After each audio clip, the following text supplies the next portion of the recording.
সালটা 2014। আর্জেন্টিনার ফুটবল ইতিহাসে আর্জেন্টিনার সুদিন চলছিল। একের পর এক পারফরমেন্স দিয়ে বিশ্ব ফুটবলে সবাইকে পেছনে ফেলে ফাইনালের মঞ্চে নিয়ে আসলেন আর্জেন্টিনাকে তৎকালীন কোচ আলেসান্দ্রো সাবেলা।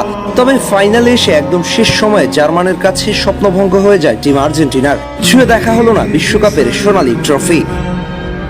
এরপর 2015 এবং 2016 পরপর 2 বছর কোপা আমেরিকার ফাইনালে রানার্স আপ হয় আর্জেন্টিনা। কোনোভাবেই যেন ধরা দিচ্ছিল না স্বপ্নের ট্রফি। এরপর 2018 বিশ্বকাপে কোচ সাম্পাওলির নেতৃত্বে যা তা অবস্থা হয় আর্জেন্টিনার। রাউন্ড অফ 16-তে বাড়ি ফিরে যায়। এরপরই দেখা দেয় আর্জেন্টিনার আকাশে দুর্যোগের ঘনঘটা।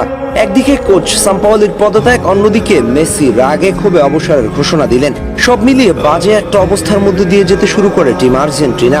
তখন কোচ হিসেবে লিওনেল স্কালোনির নাম শোনা যাচ্ছিল। আর্জেন্টাইন ফুটবল ফেডারেশন কর্তৃক তাকে নিয়োগ দেওয়ার কথা ভাবছিল। তৎকালীন সময় অনূর্ধ্ব 20 দলের কোচিং এ নিযুক্ত ছিলেন তিনি। তখনই সিদ্ধান্তের ঘোর বিরোধিতা করেন স্বয়ং ম্যারাডোনা। ম্যারাডোনা তো বলেই বসলেন ও ঠিক করে রাস্তার একটা ট্রাফিক সামলাতে পারবে না, কিভাবে আর্জেন্টিনার জাতীয় দল সামলাবে। তবুও সবকিছু ছাপিয়ে 2 আগস্ট 2018 সালে তাকে অন্তর্বর্তীকালীন কোচের দায়িত্ব দেয়া হয়। সেখান থেকে 2019 সালের আগস্টে তাকে প্রধান কোচের দায়িত্ব দেয়া হয়। এরপর মেসি অবসর ভেঙে জাতীয় দলে ফিরে আসেন। এরপর যেন সবকিছু রূপকথার গল্পের মতো হতে লাগলো। আজ অবধি আর্জেন্টিনার জার্সিতে তার 7 বছর চলছে। এর মধ্যে তিনি যা করে দেখিয়েছেন তাকে কোনো ইতিহাস দিয়ে পর্যালোচনা করা সম্ভব নয়, বরং মনে হবে আসলে একটা রূপকথার গল্প, যেখানে জায়গা করে নিয়েছে 36 বছরের হতাশা থেকে মুক্তি, সাথে কোপা আমেরিকা, ফিনালিসিমা সহ একাধিক কৃতি। তার অধীনে এখন পর্যন্ত আর্জেন্টিনা ম্যাচ খেলেছে 86টি, যার মধ্যে জয় পেয়েছে 64টিতে, ড্র করেছে 14টিতে, হেরেছে মাত্র 8টি। মাঝে টানা 35 ম্যাচ আনবিটেন থাকার রেকর্ড গড়েছিল।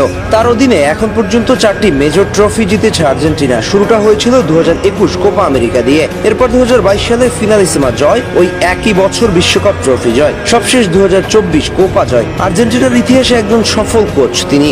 তার এসব অবদান আর্জেন্টাইন খেলোয়াড় থেকে শুরু করে দর্শক, বিশেষ করে লিওনেল মেসি, যিনি দেশের হয়ে ট্রফি না জেতার আক্ষেপে অবসর নিয়েছিলেন, তার লকার পূর্ণ করে দিয়েছেন ট্রফি দিয়ে। মেসি যতটা কৃতজ্ঞ, ঠিক ততটাই কৃতজ্ঞ আর্জেন্টিনার দর্শক সহ বিশ্ব ফুটবলে আর্জেন্টিনার সমর্থকরা। কারণটা ছিল হতাশার, নিজ দলকে একটা ট্রফি জিততে না দেখার আক্ষেপ। আর এসব কিছুকে আজ যিনি বাস্তবে রূপ দিয়েছেন, তিনি হচ্ছেন আর্জেন্টিনার ইতিহাসের রাজপুত্র লিওনেল স্কালোনি। আপনাকে ভুলে যাওয়া অসম্ভব, আপনি চিরকাল বেঁচে থাকবেন আর্জেন্টাইনদের হৃদয়ে। আহমেদ হাসনাইন খান, টিম স্পোর্টস।